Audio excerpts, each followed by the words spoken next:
Salam, selamat berjumpa kembali di dalam ruang belajar firman Tuhan melalui pelajaran sekolah sahabat kita.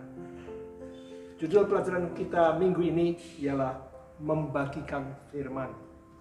Saya percaya Anda mempunyai Alkitab. Pertanyaan saya, apa beda Alkitab dengan buku-buku sekuler atau buku-buku lain? Bacaan-bacaan, buku-buku lain, bacaan-bacaan perlu bagi kita untuk yang tidak tahu menjadi tahu, yang bodoh jadi pintar, perlu itu. Tapi Alkitab, buku di atas buku, kitab di atas kitab, karena ini adalah firman Allah, firman yang hidup. Saudaraku, kita sudah pelajari bahwa firman Allah bermanfaat untuk mengajar, untuk mendidik orang dalam kebenaran, untuk menyatakan kesalahan dan memperbaiki kelakuan. Buku ini dapat mengubah hidup seseorang, mengubah tabiat seseorang. Saudaraku, beberapa waktu yang lalu saya mempunyai tanggung jawab yang besar dalam satu tugas, dan begitu banyak tekanan-tekanan, masalah-masalah besar, sehingga membuat saya seperti mau menyerah. Mau tidak mau saya berdoa dan membaca Alkitab. Saya temukan firman Tuhan. Saya temukan sendiri Mazmur 37 ayat 5 mengatakan, serahkanlah hidupmu kepada Tuhan dan percayalah kepadanya dan ia akan bertindak. Pengalaman di perjanjian lama, bangsa Israel berhadapan dengan bangsa kafir, kalah jumlah, tetapi raja, pemimpinnya datang pada Tuhan dan Tuhan menjamin apa?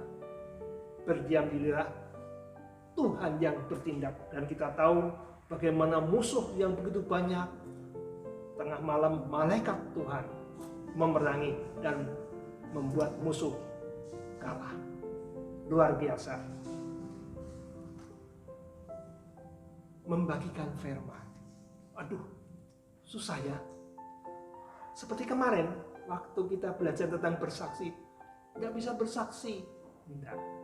Bersaksi adalah hanya cerita, dorongan dari hati kita karena sukacita, karena merasakan kasih Tuhan, kita mau cerita kepada orang lain. Itu bersaksi. Membagikan firman sama. Membagikan firman tidak harus pandai berkhotbah seperti pendeta. Membagikan firman adalah firman yang kita tahu untuk diketahui atau didengar oleh orang lain yang membutuhkan.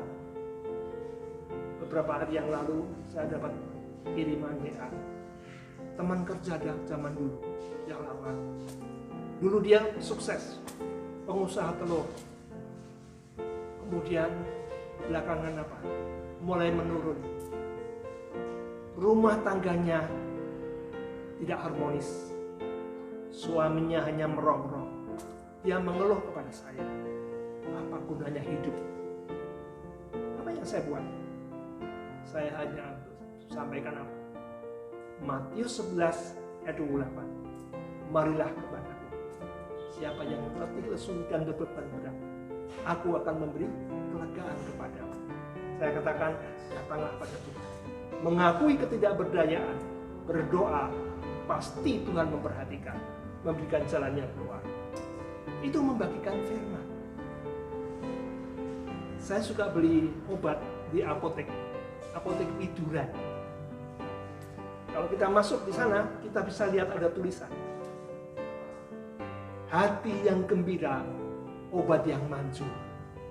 Itu tertera pada etiket obatnya atau atasnya. Jadi orang bisa melihat hati yang gembira. Bagi yang belum mengerti mengenai firman Tuhan, hati yang gembira, bagaimana itu? Hati yang tidak perlu khawatir, tidak takut, tidak cemas, yakin pertolongan Tuhan, adalah obat yang manjur. Medis juga mengatakan bahwa sebagian besar penyakit disebabkan pikiran yang cemas, gelisah, sakit hati, kecewa dan sebagainya. Jadi hati yang gembira, obat yang manjur. Pemilik apotek seorang Kristen. Jadi dia tuliskan firman Tuhan supaya orang lihat, banyak orang lihat. Tetangga saya, dia punya usaha di Papua, sukses maju. Lalu dia pulang ke Solo, dia bangun rumahnya tingkat, dan setelah jadi kita diundang untuk syukuran. Saya lihat di ruang tamunya dia tulis, carilah dahulu kerajaan Allah dan kebenarannya, semuanya kan ditambahkan.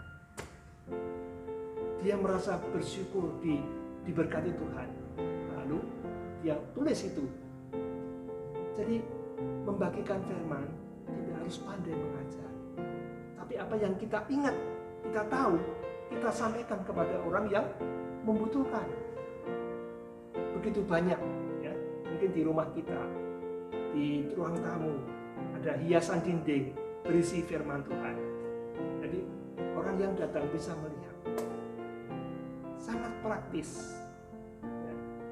Itu juga kalau kita ketemu dengan orang-orang yang susah, orang yang sakit, orang yang ingin mencari kebenaran, kesempatan kita untuk membagikan firman. Tidak harus pandai mengajar.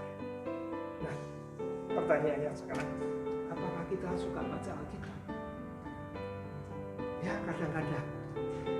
Carilah ayat-ayat yang bagus, berilah tanda supaya kita hafal, sehingga pada waktu dibutuhkan kita bisa menyampaikan kepada orang lain. Nah, begitu juga dengan pengalaman kita. Membagikan firman ialah membagikan kesaksian kita. Bagaimana kita ini merasa bersyukur karena mengenal Yesus, oleh campur tangan Yesus dalam kehidupan kita, ada kerinduan untuk membagikan kepada orang lain. Rasul Paulus, dia tidak pernah lelah untuk bercerita bagaimana pertobatannya yang sangat dramatis. Seorang yang memusuhi umat-umat Tuhan, akhirnya dipakai Tuhan untuk pekerjaan pelayanannya. Jadi rajinlah membuka Alkitab, membaca firman Tuhan yang bagus-bagus, kita ingat, kita sampaikan kepada orang lain. Tuhan memberkati. Amin.